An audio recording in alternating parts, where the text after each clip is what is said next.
नमस्कार, स्वागत है आपका वंदे मातरम न्यूज पर। आपके साथ मैं हूं शारदा यादव। खबरों की ओर आगे बढ़ने से पहले नजर डालते हैं आज की सुर्खियों पर।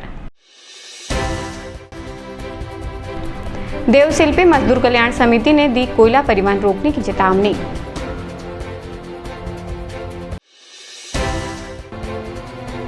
आठ सूत्री मांगों को लेकर आंगनबाड़ी कार्यकर्ता सहायिकाओं का धरना प्रदर्शन।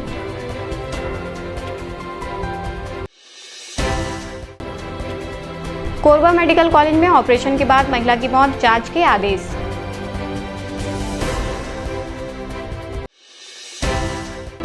अब खबरें विस्तार से। देवशिल्पी मजदूर कल्याण समिति ने एनटीपीसी परियोजना में कार्यरत रेलवे ठेका मजदूरों की मजदूरी वृद्धि सहित अन्य मांगों को लेकर कलेक्टर में ज्ञापन सौंपा है। समिति ने ज्ञापन सौंपकर चेतावनी दी है कि यदि उनकी समस्याओं का समाधान नहीं हुआ तो 3 सितंबर 2025 से सीपत से दीपका साइलो तक कोयला परिवहन करने वाली मालगाड़ी को अनिश्चितकालीन रूप से रोक दिया जाएगा। समिति अध्यक्ष ने बताया कि मजदूर पिछले 17 वर्षों से कोयला रेल पटरी पर कार्यरत हैं। अभी तक उनके आय में वृद्धि नहीं हुई है। समिति ने प्रबंधन से मजदूरों की समस्याओं का तत्काल समाधान करने की मांग की है ताकि शांति और व्यवस्था बनी रहे।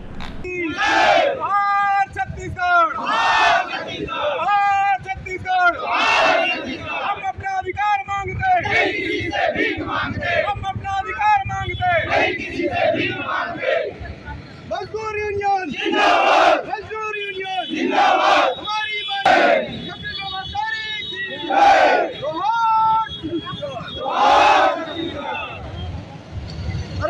रेलवे एनटीपीसी सीपत से लेकर दीपका सेलो तक के रेल ट्रैक में काम करने वाले मजदूर हैं।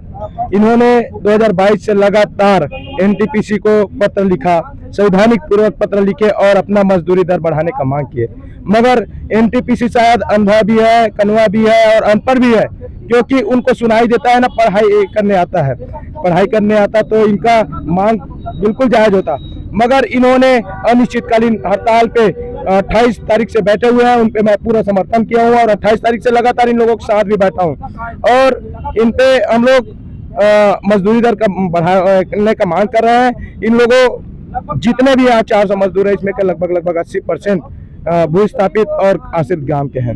इन लोगों को मजदूरी दर 620 रुपये है। हम चाहते हैं कि आज के महंगाई के काल में देखते हुए मजदूरी दर बढ़ना चाहिए। एनटीपीसी बात करता है कि केंद्र सरकार बढ़ाएगा, मगर जब हम लोगों का जमीन लिए उस समय हम लोग के पास कोई केंद्र सरकार नहीं आए थे। उस समय एनटीपीसी आए और एनटीपीसी ने हम लोग को झूठा वादा किया कि हम लोग आप लोगों को रेगुलर नौकरी देंगे, एनटीपीसी में नौकरी देंगे, मगर आज हम लोगों को ये मजदूर भाइयों को ठेका में डाल दिया है और हम लोगों को एक ठेका कर्मचारी के अंदर में शोषण करने का काम कर रहे हैं।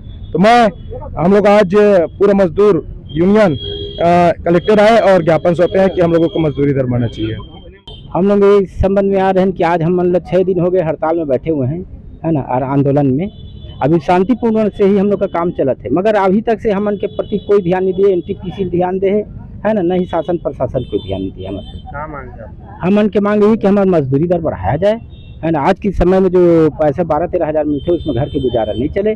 आज 17 साल काम करता था, 17 साल में 17,000 रुपये नहीं बनी समझ मन के, तो कौन सी स्थिति ले बताया जाए। हमन के पूरा शोषण हुआ थे बस। हम चाहते हैं कि हर मजदूर को 25 से 30 हज़ार महीना मिलना चाहिए, वो भी कट के। अभी बात भी है कहीं से कर्जा ले रहे हैं और कुछ ले रहे हैं, इसी चल रहा है हम लोग का जिंदगी, घिसी पिटी जिंदगी जिसको बोलते हैं, वही जिंदगी जी रहे हैं। कितने मजदूर हैं हम लोग के अंदर के कम से कम 350 से 400 व्यक्ति हैं जो हमारे साथ में हैं, और जितने मजदूर भाई हैं सब बैठे हुए हैं अपन हड़ताल। तब मांग पूरा नहीं होगा तो वही कलेक्टर साहब से आए थे शासन प्रशासन से मांग करने की भाई हम लोग की इसमें सहयोग करो। सहयोग नहीं अगर हो पाता कहीं से भी तो हम लोग रेल रोको अभियान करेंगे, जिसके अंतर्गत हमारा जीवन यापन चल रहा है उसी को तो अपन पकड़ सकते हैं, बाकी किसी को तो कुछ नहीं कर सकते। आज हमन कलेक्टर महोदय का आए हुए हैं, जितना भी हमारा दीपका से सीपत में जो हमारे रेलवे लाइन पे जो हमारे जितना भी छत्तीसगढ़िया भाई मन है, जमन कर्मचारी है, जमन काम करत है, एमन के मांग रही से कि अभी तक जितना भी एमन काम करे हैं वो मतलब जो एमन के दर है जो निर्धारित है वो दर से बहुत कम मतलब दर दिए जाते। जमीन के एवज में मतलब काम में लगाएगी। 17 साल हो चुके हैं, अभी तक एमन के आईडी नहीं बने हैं। आईडी बनवाए पर एमन मांग करी, कई जगह की एमन एनटीपीसी में भी बात करी, ओकर बावजूद भी एमन के परमानेंट आईडी नहीं बनाएगी। जमीन के एवज में अगर एमन काम में रखे है तो आईडी भी बनाना बहुत जरूरी है। ऊपर से एमन ला जो एमन के जो दर है, जो दर मिलना चाहिए वो दर भी नहीं मिला थे। तो एमन हमार का ना छत्तीसगढ़िया क्रांति सेना हो जोहार छत्तीसगढ़ पार्टी का ना मदद मंगीन, समर्थन मंगीन कि भैया हमन के साथ ऐसे ऐसे हो थे, हमन ला न्याय चाहिए, हमन ला हमारा अधिकार नहीं मिला थे। तो पाए के आज हमन एमन के साथ में आए हुए हन, एमन के हक अधिकार बा, एमन ला बोले हन कि हाँ हम आप मन पर खड़े होबो, आपन के जितना भी हक अधिकार है ओला दिलाबो। जोहार छत्तीसगढ़। छत्तीसगढ़ प्रदेश एनएचएम कर्मचारी संघ ने बाइक रैली निकालकर 10 सूत्रीय मांगों से संबंधित ज्ञापन सौंपा। संघ ने बताया कि प्रदेश में राष्ट्रीय स्वास्थ्य मिशन अंतर्गत लगभग 16,000 चिकित्सकीय और प्रबंधकीय कर्मचारी कार्यरत हैं, जिन्होंने कोविड जैसी विषम परिस्थितियों में भी जान जोखिम में डालकर सेवाएं दी। संघ के प्रदेश अध्यक्ष का कहना है कि कर्मचारियों की समस्याएं लगातार बढ़ रही हैं और अब मानव संसाधन नीति में संशोधन की आवश्यकता है। एनएचएम कर्मचारी संघ ने चेतावनी दी कि यदि मांगों पर शीघ्र निर्णय नहीं लिया गया तो उग्र आंदोलन करना पड़ेगा।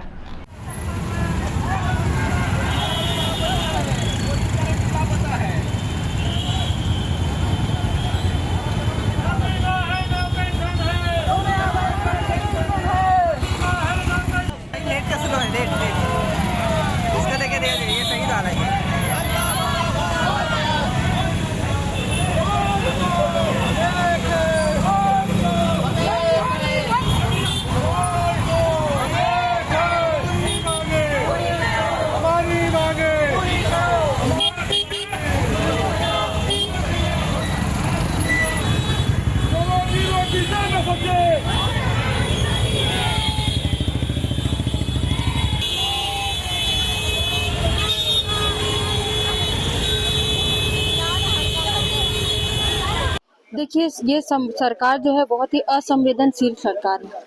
इस सरकार के पास, ये सरकार कहती है कि महिलाओं के लिए कार्य करती है, पर आप देख लीजिए आज रैली में आपको कितनी महिलाएं थी, आधा से ज्यादा महिलाएं थी जो पुरुषों के साथ कंधे से कंधा मिलाकर खड़ी थी। और ये महिलाएं थी एजुकेटेड महिलाएं हैं, ग्रेजुएट है, मैं खुद मास्टर्स हूँ, तो हम लोग एजुकेटेड महिलाएं हैं। हम महिलाओं को ये संविदा में रखना चाहते हैं और जो बाकी लोगों को जो लोग हैं जो पढ़े लिखे नहीं है उनसे ये कह रहे हैं कि मातृत्व वंदना योजना में उनको 1000 रुपया दे के उनको खुश कर दे रहे हैं। पर ये ऐसा कब तक चलेगा? मैं ये कहना चाहूंगी सरकार से कि कब तक इस तरीके की दोहरी नीति पे चलेंगे।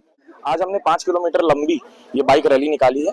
इसमें करीब 200 बाइक और कार्स थी और टोटल जो हमारी स्ट्रेंथ है वो अराउंड 500 करीब है। ये रैली आज हमारे शक्ति प्रदर्शन का एक प्रतीक है, क्योंकि सरकार ने अपना शक्ति प्रदर्शन करते हुए हम सबके खिलाफ नोटिस निकाला है कि अगर आप अपने कार्यस्थल पर वापस नहीं पहुंचे तो आपके खिलाफ अनुशासनात्मक कार्रवाई की जाएगी। तो सरकार का काम है अपना शक्ति प्रदर्शन करना। जो सुशासन की सरकार होनी चाहिए वो कुशासन की सरकार होती जा रही धीरे धीरे। भाई गुड गवर्नेंस ये होता है कि आपके गवर्नेंस के अधीनस्थ जितने लोग हैं वो सुखी रहें। हम आज सुखी नहीं है जितने संविदा कर्मचारी हैं। हमने ये सोचा कि भाई गुड गवर्नमेंट है तो गुड गवर्नेंस करते हुए हम सबको नियमित करेगी, तो वो उनके पास इतना समय नहीं है कि ऐसा आदेश निकालें कि इनकी मांगे पूरी की जा रही है, बल्कि वो अपना समय उस चीज में बिल्कुल दे रहे हैं कि हमारे खिलाफ कार्रवाई का लेटर निकालने के लिए अपने समय को और अपने कलम को खर्च करें। तो भाई सिंपल बात है, जब वो नहीं मुड़ रहे हैं तो अब हम तो अनिश्चितकालीन हड़ताल में पहले निकले थे, मुड़ने का सवाल नहीं पैदा होता। आज हमने उनके उस दमनकारी जो कृत्य था उसके प्रदर्शन में आज हम मंत्री जी को ज्ञापन देने के लिए निकले थे, लेकिन मंत्री जी नहीं थे, तो आज उनके प्रतिनिधि के रूप में प्रशासन से आए थे और आज आकर वो हमारा ज्ञापन लेकर गए। छत्तीसगढ़ प्रदेश एनएचएम कर्मचारी संघ द्वारा आज माननीय मुख्यमंत्री महोदय और माननीय लखनलाल देवांगन मंत्री जी को ज्ञापन सौंपा गया और इनकी ज्ञापन में 10 बिंदु मांगे हैं जो सरकार के लिए इन लोग अपेक्षा करते हैं। तो इनकी 10 बिंदुओं में ज्ञापन में स्पष्ट किया गया है। आंगनबाड़ी कार्यकर्ता एवं सहायिका संयुक्त मंच छत्तीसगढ़ द्वारा अपनी 8 सूत्रीय मांगों को लेकर 1 दिवसीय धरना प्रदर्शन किया गया। इस दौरान कार्यकर्ताओं ने सरकार से मानदेय वृद्धि, नियमितीकरण, सेवा सुरक्षा सहित अन्य प्रमुख मांगों को लेकर आवाज बुलंद की। धरना प्रदर्शन स्थल बड़ी संख्या में कार्यकर्ता एवं सहायिकाएं उपस्थित हुई और सरकार से जल्द मांगों पर सकारात्मक निर्णय लेने की अपील की है। मंच के पदाधिकारियों ने चेतावनी दी कि यदि मांगों का समाधान नहीं किया गया तो आने वाले समय में आंदोलन को और तेज किया जाएगा।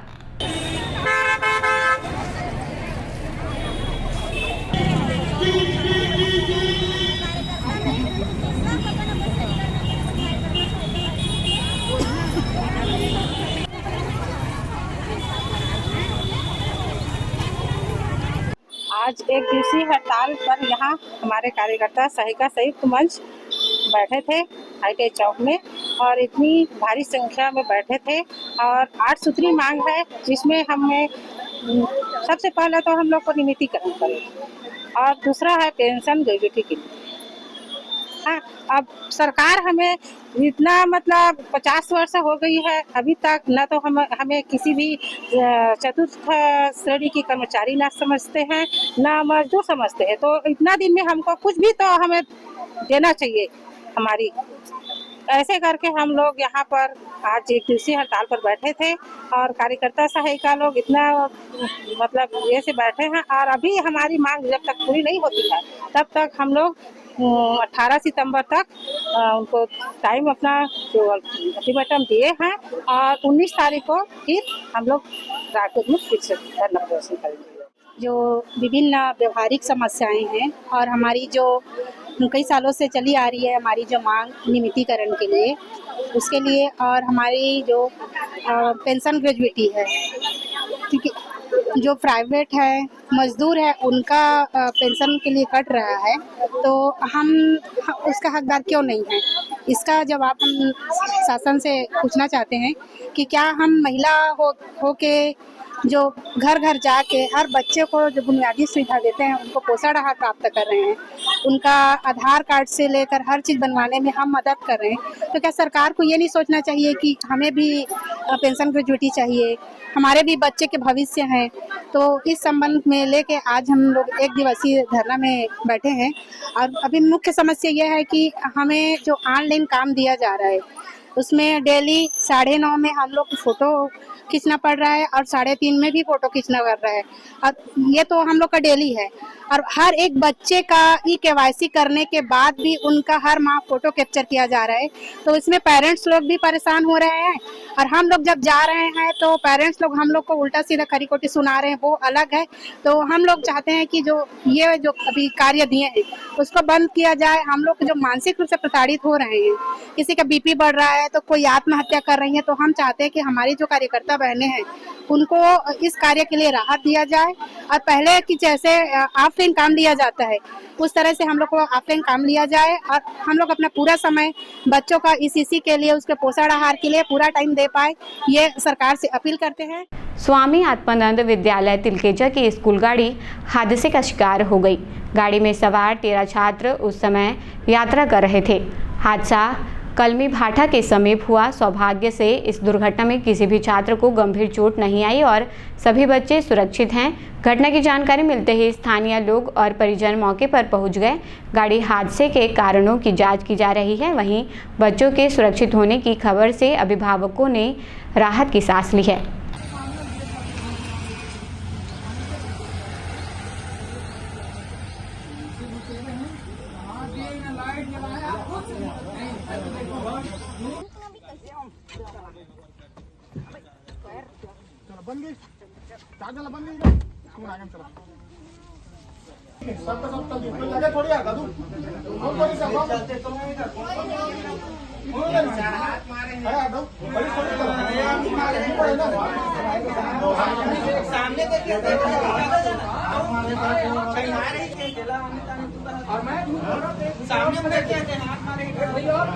इमलीडुग्गू स्थित बसोर मोहल्ला में उस समय हड़कंप मच गया जब रघुनाथ बसोर के घर में अचानक एक कोबरा सांप दिखाई दिया। परिजनों ने तत्काल इसकी सूचना सर्पमित्र को दी, जिसके बाद सर्पमित्र की टीम मौके पर पहुंची और सफलतापूर्वक सांप का सुरक्षित रेस्क्यू किया गया। रेस्क्यू टीम ने बताया कि यह जहरीला कोबरा था, जिसे बिना किसी नुकसान पहुंचाए पकड़ा और जंगल में छोड़ दिया जाएगा। धन्यवाद भैया, जल्दी दो। कोरबा मेडिकल कॉलेज अस्पताल में सिजेरियन डिलीवरी से महिला ने जुड़वा बच्चों को जन्म दिया। डिलीवरी के कुछ घंटे बाद महिला की तबीयत अचानक बिगड़ गई, जिसके बाद डॉक्टरों ने उपचार शुरू किया, लेकिन उसकी मौत हो गई। महिला की मौत से परिजनों में आक्रोश फैल गया। परिजनों का आरोप है कि इलाज में लापरवाही बरती गई, जिसके चलते यह हादसा हुआ। वहीं अस्पताल प्रबंधन ने कहा कि पूरे मामले की जाँच की जा रही है और रिपोर्ट आने के बाद ही स्थिति स्पष्ट होगी। कल एक बहुत दुर्भाग्यपूर्ण घटना हमारे यहाँ पे हुई है, जिसमें कि श्रीमती नंदिनी साहू हमारे यहाँ पे, जिनका पहला बच्चा था, युवा बच्चे के साथ में, जिनका ब्लड प्रेशर थोड़ा बढ़ा हुआ था और ब्लड ग्रुप RH नेगेटिव था, O नेगेटिव ब्लड ग्रुप था, के साथ में हमारे यहाँ पे तकरीबन 12 बजे भर्ती हुई हैं और उनका सिजेरियन द्वारा प्रसव कराया गया। बच्चियाँ ठीक थी, एक बच्ची थोड़ी कमजोर थी तो उसको भर्ती कराया गया था NICU में और दूसरी बच्ची स्वस्थ थी। उसके पश्चात में पेशेंट को तुरंत में OT टेबल में ही ब्लीडिंग ज़्यादा चालू हो गया, जिसको पोस्टमार्टम हेमरेज बोलते हैं। उसके कारण फिर सभी पैरामेडिकल और सभी प्रकार की सर्जिकल उपकरणों को लगाने के बाद भी ब्लीडिंग बंद नहीं हो रहा था, इसलिए उनका बच्चादानी का ऑपरेशन किया गया और बच्चादानी को भी निकाला गया। उसके पश्चात में पेशेंट का वाइटल्स वगैरह स्टेबल थे, लेकिन सडन सुबह पेशेंट को कार्डियक अरेस्ट हुआ और पेशेंट की मृत्यु हुई है। देखिए, ब्लड ग्रुप चूंकि निगेटिव ब्लड ग्रुप था तो एक तो पहली चीज पोस्टमार्टम हेमरेज जब भी होता है, PPH जब होता है, तो ब्लड कितना भी ग्राम पहले हो उससे कोई बहुत ज़्यादा फर्क नहीं पड़ता है, क्योंकि डिलीवरी के दौरान ब्लीडिंग इतना ज़्यादा होता है कि तुरंत में ही बहुत ज़्यादा खून लॉस हो जाता है। तो वैसी स्थिति में रक्त का स्त्राव बहुत ज़्यादा होने के कारण खून की कमी होती है। कल 1 बजे के आसपास उसको OT में शिफ्ट किए थे, उनका ट्विंस था, तो सिजेरियन सेक्शन के द्वारा उसका फिर ट्विंस बच्चे को निकाले। इस दौरान फिर एक्सेसिव ब्लीडिंग होने लगा, तो फिर साथ में फिर वहाँ पे HOD ऑब्स-गैनी भी वहाँ मौजूद थे। फिर उन्होंने मिलके उसको ब्लीडिंग को बंद किया और उसके बाद फिर करीब 2:30 बजे के आसपास उसको OT से निकाली। तब तक सारा पैरामीटर एक स्टेबल हो चुका था। फिर हमने उसको ICU में रखा हुआ था और ICU में रखने के बाद फिर सुबह करीब 5:30-6 बजे के बीच आसपास वो उनका जो ब्लड प्रेशर है और पल्स रेट है वो डाउन होते चला गया। इस बीच एक बार उसको CPR भी दिए और इस बीच में फिर क्रिटिकल केयर इंचार्ज भी आ गए थे, HOD ऑब्स-गैनी भी आ गए थे। उनके द्वारा भी भरपूर प्रयास किया गया, बट फिर उनकी करीब वही 7 बजे के आसपास फिर उनकी डेथ। हाँ, परिजनों ने ये आरोप लगाया कि डॉक्टरों के द्वारा लापरवाही हुई है करके। तो मैं परिजनों से वहाँ पे बात किया, फिर उन्होंने कहा कि सर जांच होनी चाहिए। तो फिर हमारे द्वारा डॉक्टरों की टीम बनाई गई और फिर हमारे द्वारा ही फिर बोला गया कि भाई हम वीडियोग्राफी भी कराते हैं और अगर जांच पे अगर कोई भी किसी भी डॉक्टर की कहीं पे गलती आती तो उस पर सख्त से सख्त कार्रवाई करें। सर, मैं अपने मिसेस को डिलीवरी के लिए कल सुबह यहाँ एडमिट कराया और 1 बजे 2 स्वस्थ बच्ची पैदा हुई और बच्चा पैदा होने के बाद डॉक्टर लोग ब्लड लगेगा करके मेरे को बहुत हड़बड़वा दिए। तत्काल आनंद फानन में मैं ब्लड व्यवस्था किया, ब्लड लेके आया, ब्लड चढ़ाया गया। उसके बाद इन लोग और ब्लड लगेगा, प्लेटलेट, प्लाज्मा और ब्लड, ऐसे करके इन लोग मेरे को बहुत दौड़ा भागी करवाए सर। 4-5 घंटा से मैं 5 आदमी हम लोग ब्लड के व्यवस्था में लगे हुए थे। ठीक, ब्लड लाए और ऑपरेशन करने के बाद फिर वहां से निकला, फिर मेरे को दस्तखत कराया कि ब्लडिंग ज्यादा हो रहा है और जान को खतरा है, बच्चादानी को निकालना पड़ेगा, नहीं निकलवाएंगे तो जान को खतरा है। मैं बोला जान बचाइए, निकाल लीजिए, लेकिन जान बचना चाहिए। उसके बाद इन लोग बच्चादानी निकाले सर। बच्चादानी निकालने के बाद इन लोग सीधा यहाँ बर्न यूनिट में ले आए और उसके बाद आज सवेरे मेरी मिसेस का डेथ। किसकी लापरवाही मानते हैं आप? डॉक्टर की लापरवाही है सर सरासर। अब वक्त तो चला है हमारे खास और ज्ञानवर्धक कार्यक्रम पूछो तो जाने का।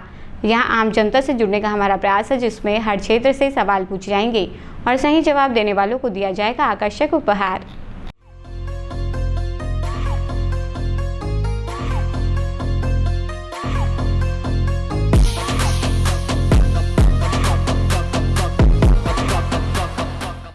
नमस्कार दर्शकों, आप सभी का स्वागत है आपके पसंदीदा कार्यक्रम पूछो तो जाने में। आज का हमारा सवाल है कि किस सामाजिक सुधारक को भारत की नाइटिंगेल के नाम से जाना जाता है। आज के हमारे विजेता को दिया जाएगा फिजिक्स वाला कोचिंग इंस्टीट्यूट की ओर से आकर्षक उपहार। तो आइए चलते हैं दर्शकों के बीच और जानते हैं आज के सवाल का जवाब। किस समाज सुधारक को भारत की नाइटिंगेल के नाम से जाना जाता है? नाइटिंगेल के नाम से राजा राम मोहन राय। नहीं सर, गलत जवाब है। कोई बात नहीं, आप कोरबा वासियों को कोई मैसेज देना चाहेंगे? मैसेज यही है कि प्रदूषण थोड़ा ज़्यादा है कोरबा में, तो प्रदूषण का ख्याल रखते हुए थोड़ा प्रदूषण जिससे बढ़े वो चीज़ नहीं करना चाहिए। साथ ही जो है गाड़ियाँ की संख्या खैर सभी शहरों में भी ज़्यादा है, हमारे यहाँ कोरबा में भी ज़्यादा है। थोड़ा सा ध्यान दे के गाड़ी को थोड़ा सावधानीपूर्वक चलाना चाहिए। हमारे यहाँ के जनप्रतिनिधि भी जो भी हैं, चाहे वो भाजपा के हैं चाहे कांग्रेस के हैं, उनसे भी एक रिक्वेस्ट करना चाहूँगा कि थोड़ा सा कोरबा के लिए ध्यान दें, क्योंकि यहाँ कंडीशन हमारे यहाँ हर राज्य से लगभग यहाँ लोग रहवास करते हैं। हर स्टेट से, हर ज़िले से लगभग कोरबा में रहवास रहते हैं। तो मैं रिक्वेस्ट वही है शासन प्रशासन से कि थोड़ा सा कोरबा के लिए ध्यान दें, अच्छे से सुविधा वो करें, चाहे वो ट्रैफिक के संबंध में हो, चाहे प्रदूषण के संबंध में हो, चाहे साफ़ सफाई के संबंध में हो, सभी के संबंध में यहाँ के जो शासन प्रशासन है, यहाँ जो जनप्रतिनिधि हैं, वो थोड़ा सा अच्छे से व्यवहार करके अच्छे से आगे बढ़ें। धन्यवाद सर। किस सामाजिक सुधारक को भारत की नाइटिंगेल के नाम से जाना जाता है? Mother Teresa. नहीं सर, गलत जवाब है। कोई बात नहीं, आप कोरबा वासियों को मैसेज देना चाहेंगे? कोरबा के लोग खुश रहें और बढ़िया रहें। बिल्कुल, धन्यवाद सर। किस सामाजिक सुधारक को भारत की नाइटिंगेल के नाम से जाना जाता है? किस सामाजिक सुधारक भारत नाइटिंगेल नहीं पता। कोई बात नहीं, आप कोरबा वासियों को मैसेज देना चाहेंगे सर? हाँ, कोरबा वासियों को मैसेज देना चाहेंगे? कोरबा वासी के लिए मैसेज मेरा ये है कि मैं तो यहाँ 10 साल तो हो गए हैं। सब कार्य यहाँ बहुत अच्छे से होता है और अच्छा से हो, ये मेरा विनती है। ठीक है, थैंक यू सर। किस सामाजिक सुधारक को भारत की नाइटिंगेल के नाम से जाना जाता है? अब मैं क्या बोलूँ, मेरे को तो बोलना नहीं आता ना, मैं पढ़ा लिखा नहीं हूँ। कोई बात नहीं, आप कोरबा वासियों को मैसेज देना चाहेंगे? किस लिए, किस कारण? कुछ भी जो आपके मन में हो, आपको लग रहा हो कि कुछ बोलना चाहिए कोरबा वासियों को। कोरबा वासी में तो क्या बोलूँ। ठीक, कोई बात नहीं, धन्यवाद सर। किस सामाजिक सुधारक को भारत की नाइटिंगेल के नाम से जाना जाता है? दिल्ली। नहीं, ठीक है, गलत जवाब। कोई बात नहीं, ठीक है, थैंक यू। किस सामाजिक सुधारक को भारत की नाइटिंगेल के नाम से जाना जाता है? ऑप्शन मिल सकता है? नहीं, ऑप्शन नहीं मिल सकता। कोई बात नहीं, ठीक है, थैंक यू। किस सामाजिक सुधारक को भारत की नाइटिंगेल के नाम से जाना जाता है? Sorry, don't know. ठीक, कोई बात नहीं, थैंक यू। किस सामाजिक सुधारक को भारत की नाइटिंगेल के नाम से जाना जाता है? नाइटिंगेल। नाइटिंगेल, कोई बात नहीं, आप कोरबा वासियों को मैसेज देना चाहेंगे? मैं रायपुर का हूँ। कोई बात नहीं, थैंक यू। किस सामाजिक सुधारक को भारत की नाइटिंगेल के नाम से जाना जाता है? नाइटिंगेल के नाम से जाना जाता है? आइडिया नहीं। कोई बात नहीं मैम, आप कोरबा वासियों को मैसेज देना चाहेंगी? हाँ, मैसेज यही है कि वातावरण को स्वस्थ बनाए रखें और ड्राइविंग जो है तेज चलाएं। Thank you. Thank you. किस सामाजिक सुधारक को भारत की नाइटिंगेल के नाम से जाना जाता है? क्या क्या क्या? किस सामाजिक सुधारक को भारत की नाइटिंगेल के नाम से जाना जाता है? ये क्वेश्चन पूछा जा रहा है, रहने देते हैं, मुझे नहीं आता।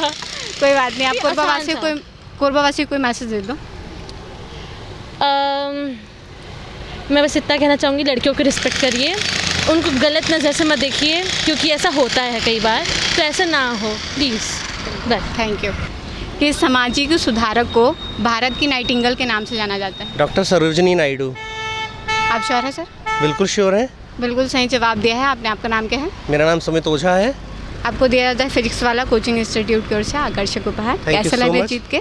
बहुत बढ़िया लग रहा है, और आप लोगों की इस गर्मी में आप लोग जो ये अथक प्रयास कर रहे हैं, उसके लिए मैं आपको बहुत बहुत शुभकामनाएं देता हूँ, और बहुत सराहनीय प्रयास है आप लोगों का। धन्यवाद। कोरबा वासियों को मैसेज देना चाहेंगे? मैं आप लोगों को बस यही कहना चाहूँगा, स्वस्थ रहिए, मस्त रहिए और योग करते रहिए, है ना? धन्यवाद सर। Okay, thank you. आज का हमारा सवाल था कि किस सामाजिक सुधारक को भारत की नाइटिंगेल के नाम से जाना जाता है, जिसका सही जवाब है सरोजिनी नायडू। आज के हमारे विजेता रहे हैं सुमित जी जिन्हें दिया गया है फिजिक्स वाला कोचिंग इंस्टीट्यूट की ओर से आकर्षक उपहार। आज के लिए बस इतना ही। कल फिर मिलते हैं एक नए सवाल और जवाब के साथ। बने रहें वंदे मातरम न्यूज़ के साथ। तब तक नमस्कार। खबरों का सिलसिला यूं ही जारी रहेगा। देखते रहिए वंदे मातरम न्यूज़। मिलते हैं अगले बुलेटिन में। तब तक नमस्कार।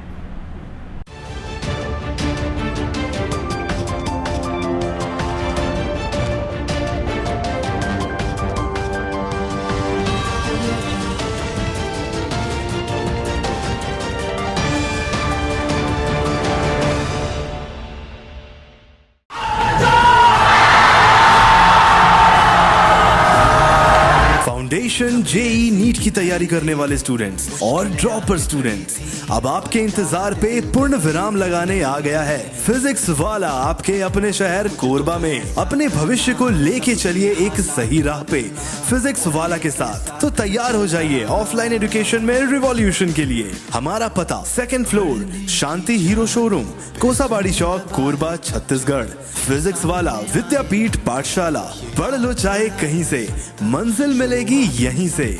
Session 2024 and 25 admissions open for JEE, NEET and Foundations from classes 8th to 12th and droppers। अधिक जानकारी के लिए आप इस हेल्पलाइन नंबर पे कॉल कर सकते हैं 7880189145। Happy learning. Siddhi Vinayak hospital, a unit of orthopaedic surgery and trauma management. अब हड्डियों से संबंधित रोगों के उपचार के लिए कहीं और जाने की जरूरत नहीं। जटिल एवं असाध्य रोगों का सफल इलाज अब आपके अपने शहर में। घुटने व कूल्हे के जोड़ों का प्रत्यारोपण, जटिल फ्रैक्चर एवं जोड़ों का सफल ऑपरेशन, गठियावाद व जोड़ों के दर्द का उपचार, टेढ़ी मेढ़ी हड्डियों का बेहतर इलाज, हड्डियों की जन्मजात विकृतियों का उपचार। इसके अलावा OPT 1-2 की सुविधा, modern pathology lab, private semi private general ward की सुविधा, modern digital x-ray, ECG, ICU, ventilator की सुविधा, pharmacy, OT team, waiting area, 24 घंटे एम्बुलेंस एवं आपातकालीन सुविधाएं उपलब्ध। हमारा पता Siddhi Vinayak hospital, doctor Shadalnath, plot number 52, Bluebird school के पीछे, कोसाबाड़ी, कोरबा। इसके अलावा अब हमारा नया संस्थान सिद्धि विनायक प्राथमिक एवं ट्रामा सेंटर, उर्गा। इस केंद्र में फार्मेसी, एक्सरे, पैथोलॉजी व आपातकालीन चिकित्सा सुविधा उपलब्ध है। तो संपर्क करें। मोबाइल नंबर 9993000683, 9109488443, कोरबा के लिए 8120195179, उर्गा के लिए।